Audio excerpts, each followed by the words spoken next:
Hi friends, అందరూ ఎలా ఉన్నారు? నేనైతే ఇలా ఉన్నాను.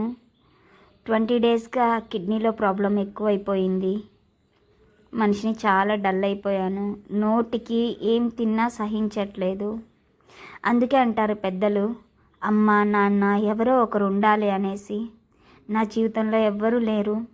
ఉన్న ఒక్క తమ్ముడు కూడా పోయిన సంవత్సరం దూరం అయిపోయాడు. ఇప్పుడు హెల్త్ బాగాలేని టైంలో ఎవ్వరూ వచ్చి చూసేవాళ్ళు లేరు. చాలా బాధపడుతున్నాను. ఎంత టార్చర్ అనుభవిస్తున్నానంటే అసలు దేవుణ్ణి కోరుకునేది నేను జీవితంలో ఒకే ఒక కోరిక, ఏ ఆడపిల్లని నాలాగా మాత్రం పుట్టించకు. ఎవరో ఒకరు రిలేటివ్స్ కానీ, అమ్మ కానీ, నాన్న కానీ, తమ్ముడు కానీ, అక్క చెల్లెలు కానీ ఎవరో ఒకరు ఉండేలాగా చూడు. నాలా ఒంటరిదాన్ని మాత్రం చేయొద్దు. ఈ దిక్కులేని చావు ఏ ఆడపిల్ల చావకూడదు. కనీసం హెల్త్ బాగాలేదంటే చూసే దిక్కు కూడా లేదు. ఇలాంటి జీవితానికి ఎందుకు పుట్టిస్తాడో తెలియదు, ఎందుకు తీసుకుపోతాడో తెలియదు. ఎంతో బతకాలి ఒంటరిగా పోరాడుతూ ఇన్ని సంవత్సరాలు గడుపుకొని వచ్చాను. ఈ 20 రోజులుగా నేను పడుతున్న బాధ అంతా ఇంత కాదు. టైంకి ఫుడ్ పెట్టే వాళ్ళు లేరు, లేచి నీళ్ళు తాగే శక్తి లేదు నా ఒంట్లో. ఇంకా ఎంత ఏడిపిస్తాడో ఆ దేవుడు అర్థం కావట్లేదు.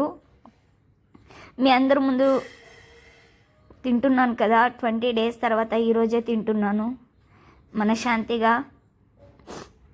ఏమంటే డైలీ పెయిన్ కిల్లర్ వేసుకోవడం, నొప్పి కంట్రోల్ చేసుకోవడం, ఇంకా ఫుడ్ తినడం. గవర్నమెంట్ హాస్పిటల్కి వెళ్తే గ్యారంటీస్ లేదు.